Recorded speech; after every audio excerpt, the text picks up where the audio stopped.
welcome back to Workbook 1 Session 2, Pizza Making Session, which I hope you're really excited about. I hope everything went well with your scone baking, but if it didn't, please don't feel disheartened. The best chefs still can make mistakes, and you will progress over the length of this course. It's all part of the learning process. But back to pizza making. So what are we going to be doing in this tutorial?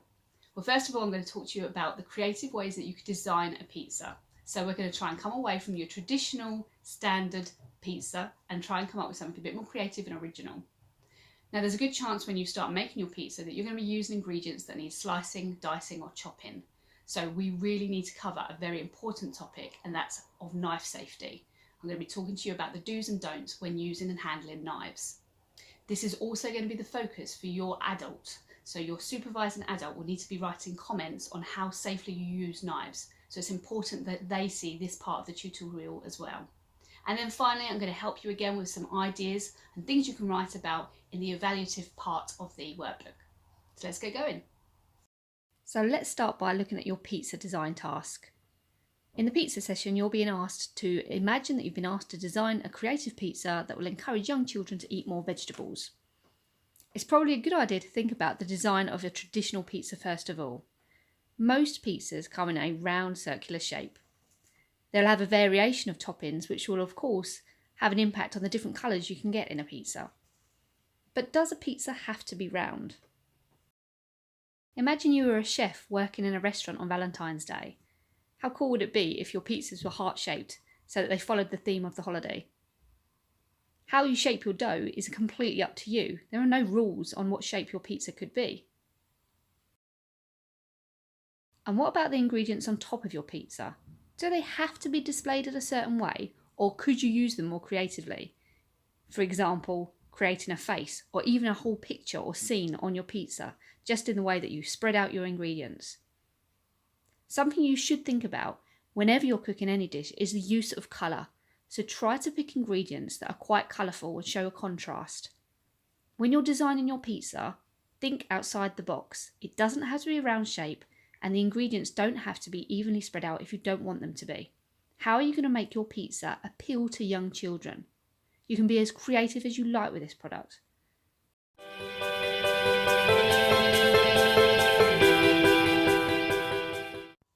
There are a range of different knives that we can use in the kitchen, and each has a specific design to make it more or less suitable for different tasks. So it's important to know which knife to use for which job.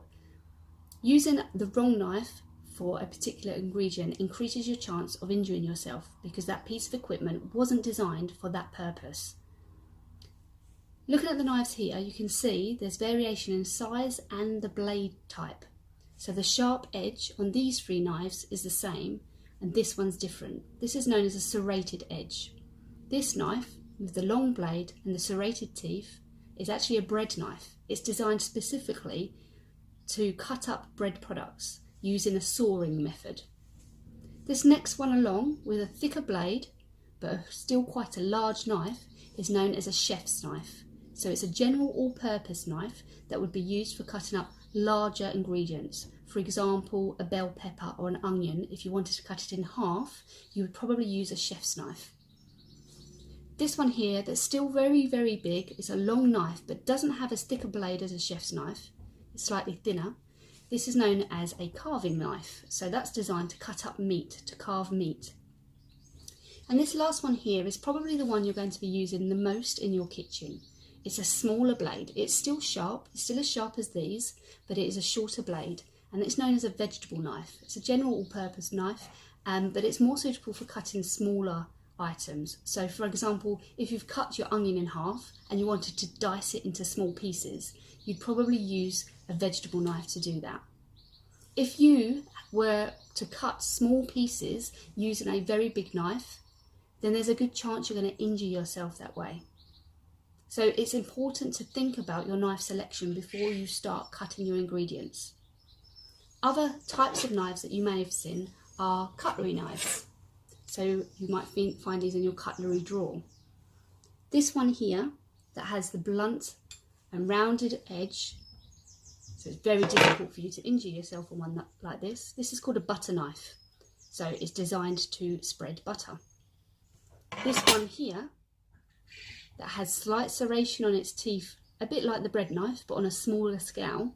This is known as a steak knife, so it's designed to be able to carve up meat on your dinner plate. A meat cleaver is a knife that has a very wide blade, and it's generally used to cut meat and specifically bones, so you'll often see butchers using these. When we hold an ingredient like this, with the knife going in between our fingers, this is called a bridge hold and is a safe way of using a knife. I can also use the bridge hold when cutting larger ingredients. So here I've got an onion and I'm using a chef's knife this time because it's a larger ingredient. So again, I create the bridge with my hand, with my left hand in this instance, and then with my right, I cut the onion in half. Whilst we're on this subject, if you are cutting onions, at that point you need to then peel off the papery skin. That's not a pleasant texture. Remember to place the onion flat side down. So if I wanted to slice the onion, first of all I'd get rid of this end bit here, so I'd remove that. I leave the root end intact because that's where most of the fumes come from. So that's the bit that makes your eyes water the most. So if you can leave that on as long as possible, then you're going to spare yourself some watery eyes. So if I was slicing the onion, this is where I move on to the second hold. This is called a claw grip. So I've created a claw with my hand and I'm holding the ingredient like this, and then I'm slicing, making sure that my fingers stay out of the way. So my fingers are holding the ingredient in place and still, in order for me to slice the onion, I pull them back as the knife gets closer to my fingers, making sure that they are kept safely out of the way all the time. So that's how you would safely and accurately slice an onion. But if I wanted to dice an onion, this is how it would look. So I'm going to chop off the top again, peel off the papery layers of the skin. We don't want that in our food. And this time I want to dice the onion. So instead of slicing this way towards the root, I'm going to slice this way, but quite thick. And you'll notice I'm still managing to keep the root intact. I'm keeping my fingers out the way. I've gone to bridge hold now. So I was at claw grip, now I've gone to bridge hold. Now I'm turning the onion, using claw grip again to dice the other way.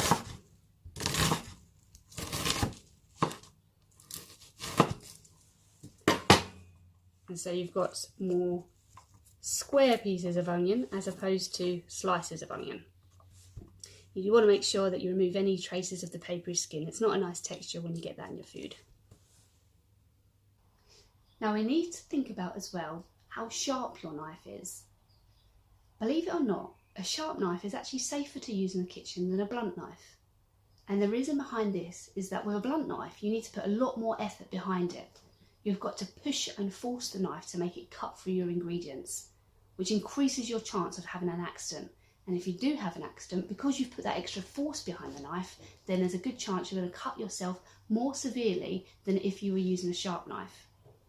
The other side of this is that if you do happen to have cut yourself whilst cooking, a surgeon will probably tell you it's a lot easier for them to stitch up skin that's been cut using a sharp knife and it's created a nice clean cut, compared to a blunt knife that has torn the skin and created a jagged cut. So yes, overall, a sharp knife is easier and safer to use in the kitchen than a blunt knife. Now it's always best to avoid moving around the kitchen with a knife, but if you do need to move your knife from one work surface to another, it's always advisable to move it within a knife block if you have one. This will make sure that the blade is safely tucked away in case you accidentally dropped it. Now I need to start thinking about how you keep yourself safe once you're done using the knife and when you clean it up. Now there's a couple of do's and don'ts here. The first one being, don't place the knife directly into the sink or washing up bowl in amongst the other washing.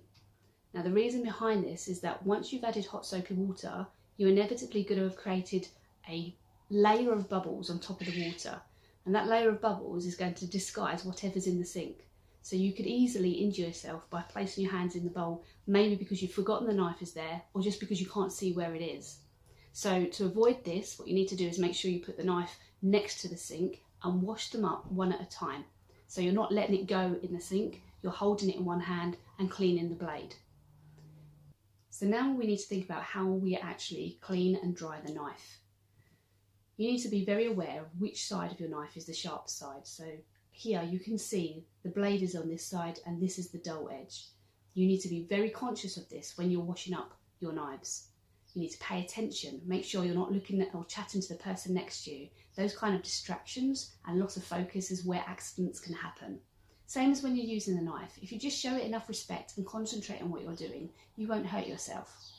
So when you're washing up and you have your cloth or your sponge, what you need to do is make sure that the blade is pointing away from your other hand. So here I'm holding the knife by the handle, I might have a sponge or a cloth in this hand and I'm wiping the blade like that with the sharp side away from my hand so it can't harm me.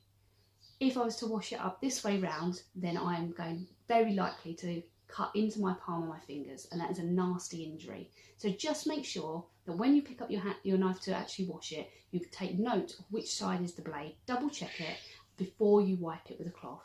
Exactly the same process with the tea towel. Make sure you're aware which is the sharp side, and with the tea towel in your other hand, wipe away like that.